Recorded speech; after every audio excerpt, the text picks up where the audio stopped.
the bell icon on the YouTube app and never miss another update. आप देख रहे हैं सत्यजय न्यूज। सत्यजय न्यूज देखने वाले सभी दर्शकों का स्वागत है। वाराणसी गंगा में मिली साउथ यूएस में पाई जाने वाली मछली वैज्ञानिकों को सता रहा ये डर। आखिर वैज्ञानिकों को क्या डर सता रहा है? हजारों किलोमीटर दूर साउथ अमेरिका के अमेज़न नदी में पाई जाने वाली सक्कर माउथ कैटफिश का वाराणसी की गंगा नदी में मिलना जितना ज्यादा आश्चर्य पैदा करने वाला है, उतना ही चिंता वैज्ञानिकों के लिए खड़ी करने वाला भी है।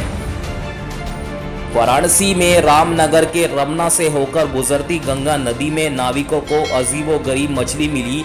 बीएचयू के मछली वैज्ञानिकों ने इसकी पहचान साउथ अमेरिका की अमेज़न नदी में पाई जाने वाली सक्कर माउथ कैटफिश के रूप में की है। वैज्ञानिकों ने चिंता जाहिर करते हुए कहा कि यह मछली मांसाहारी है और अपने इकोसिस्टम के लिए भी खतरा है। यूं तो नदियां अपनी गहराइयों में कई राज और रहस्य को समेटे रहती हैं, लेकिन वाराणसी के रामनगर के रमना गांव नदी में डॉल्फिन के संरक्षण और बचाव के लिए लगी गंगा प्रहरियों की टीम को उस वक्त एक मछली के रूप में अजूबा हाथ लगा, जो गंगा नदी ही नहीं बल्कि पूरे हिंदुस्तान और साउथ एशिया तक में भी नहीं मिलती है। अजीब से मुंह वाली मछली साउथ अमेरिका के अमेज़न नदी में हजारों किलोमीटर दूर पाए जाने वाली सक्कर माउथ कैटफिश की तरह लग रही थी। भारतीय वन्य जीव संस्थान और नमामि गंगे योजना से जुड़े जलीय जीव संरक्षण के लिए काम करने वाले गंगा प्रहरी दर्शन निषाद ने बताया कि डॉल्फिन के संरक्षण के दौरान ही उनको दूसरी बार यह अजीब मछली मिली है। पहली बार गोल्डन रंग की मछली मिली थी, जिसकी पहचान भारतीय वन्यजीव संस्थान ने अमेरिका की अमेज़न नदी में पाए जाने वाले सक्कर माउथ कैटफिश के रूप में की थी। एक बार फिर यह मछली मिली है। वैज्ञानिकों ने दावा किया है कि गंगा के पारिस्थितिकी तंत्र का यह मछली विनाश कर सकती है। वैज्ञानिकों ने सलाह भी दी है कि इस मछली को गंगा में पाए जाने पर फिर से न छोड़ा जाए।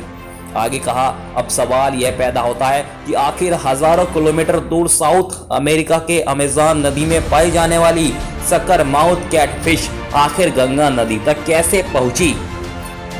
इसका जवाब बीएचयू के जंतु विज्ञान के वैज्ञानिकों के पास था। मछली वैज्ञानिक प्रोफेसर बेचन लाल ने बताया कि यह मछली साउथ अमेरिका में पाई जाती है, जिसको सक्कर माउथ कैटफिश कहा जाता है। सक्कर माउथ कैटफिश कई रंगों में भी मिल सकती है, लेकिन इसका गंगा में मिलना गंगा के पारिस्थितिकी तंत्र को बहुत नुकसान पहुंचा सकता है।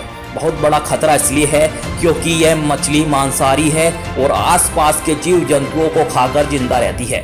इस वजह से यह किसी महत्वपूर्ण मछली या जीव को पनपने नहीं देती है, जबकि इस मछली की खुद की फूड वैल्यू कुछ नहीं है क्योंकि यह बेस्वाद होती है।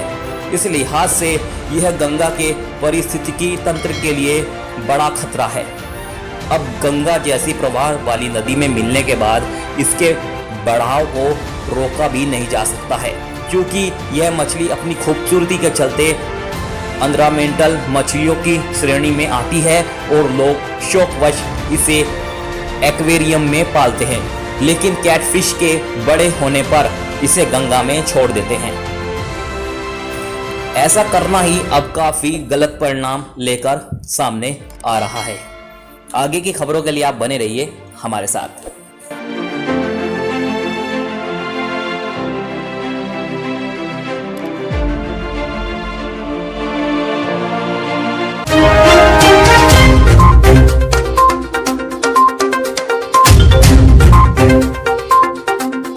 मेरे चैनल से जुड़ने के लिए लाइक सब्सक्राइब करें।